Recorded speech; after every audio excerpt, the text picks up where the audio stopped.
I don't eat eel and not mussel and not tuna fish. Why not? Because of the toxic compounds.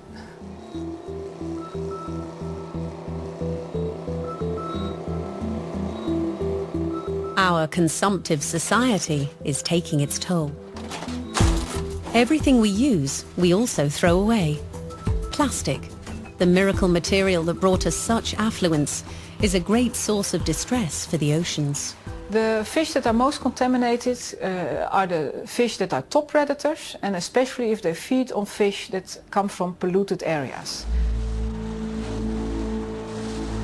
The 1970s and 80s marked the highest levels of pollution known in the West. Waste was dumped on a massive scale, with enormous consequences. Rivers and seas were brimming with toxins such as dioxins and PCBs. There were frequent reports of eels with cancerous tumours. These years saw the rise of the environmental movement. Greenpeace, for example, took action against the dumping of waste in the seas.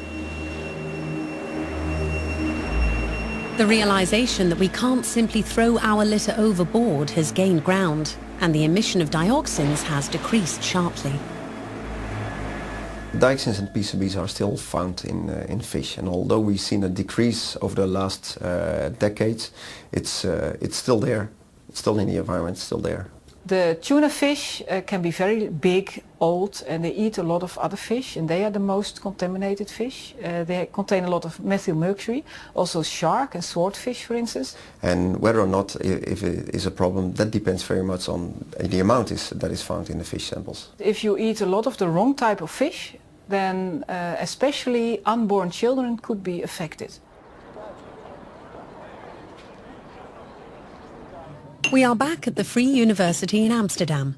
The results of the mercury level analysis of our tuna and swordfish fillets are in.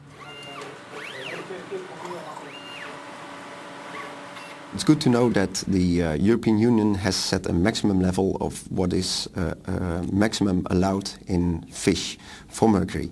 So if we look at the tuna, you see that it's well below this safe limit of 1 milligram per kilogram. But if you look at the swordfish, then we see that swordfish is above this maximum level. On average, the Dutch eat fish once every 15 days. In our own survey, we assumed an intake of 600 grams of fish per week, as this is considered a safe amount by the Dutch Nutritional Centre.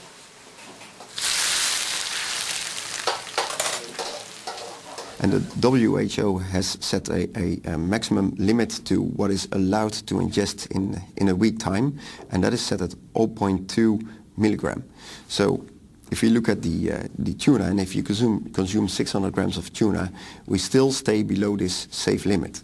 But if we look at the swordfish, it is approximately 4 to 5 times above this safe limit. Okay, so should pregnant women eat those fishes? Pregnant women should be very cautious with consuming, for instance, this swordfish sample. Certainly not every week 600 grams. Okay. So eating fish is like Russian roulette. That 100% natural is 100% healthy doesn't hold true by far for every fish.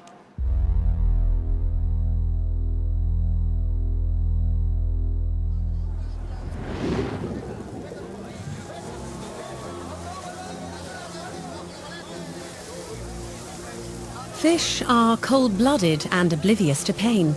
That's what people used to believe. These are images from The End of the Line, a film with Charles Clover, a British journalist who, like Doss, warns us of the consequences of global overfishing.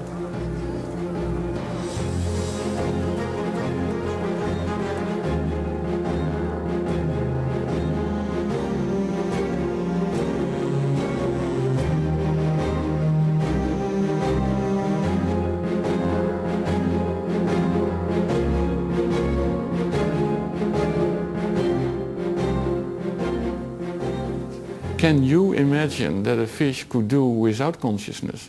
What if you do not know what's going on around you? Impossible.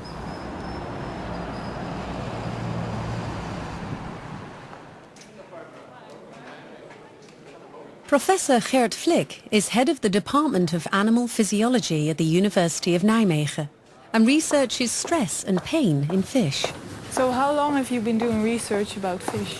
Yeah, believe it or not, for more than 30 years now. 30 years? I started before you were born, so it's because of my fascination for fish. I really enjoy working with these animals, yes. And they're beautiful. I really like them. And you still enjoy it? Oh yeah, absolutely. Yeah. Flick has found that not only do fish experience pain and stress, they are also capable of retaining long-term memories. Some people want us to believe that the memory of a fish is a matter of seconds. That's not true. If you condition a cod or a salmon or a halibut with light stimuli and then give it a reward, say nice food, the fish learn that very quickly. So in a few trials they know already that the light is linked to a nice reward after a while, but they also remember that for at least 3 months.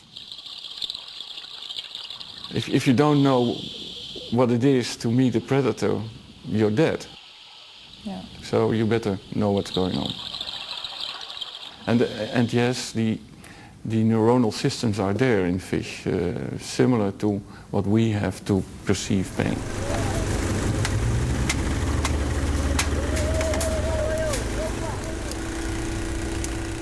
If you see fish, say, on deck move and try to escape and things like that, if you know what it means, if you see what the fish is trying to do, you should make up your mind.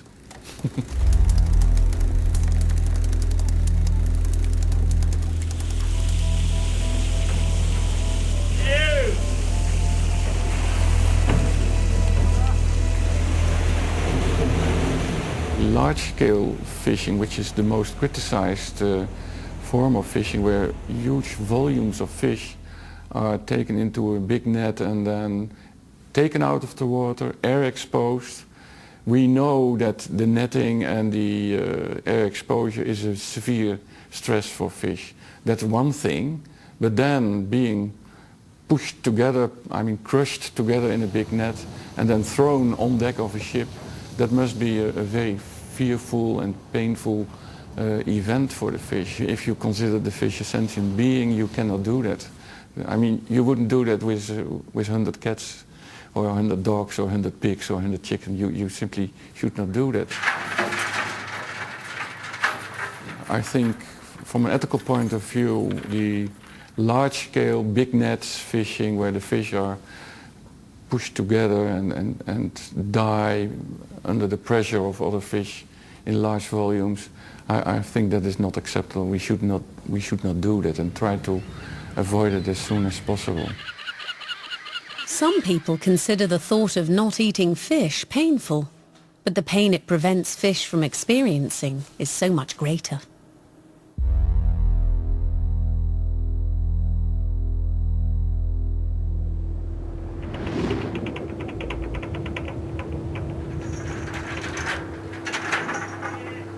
Globally, we catch 100 million tons of fish, the greater part of which is for human consumption.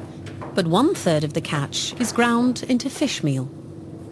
About 1/3 of the fish caught in the world, about 30 million tons per year, are caught and turned into fish meal.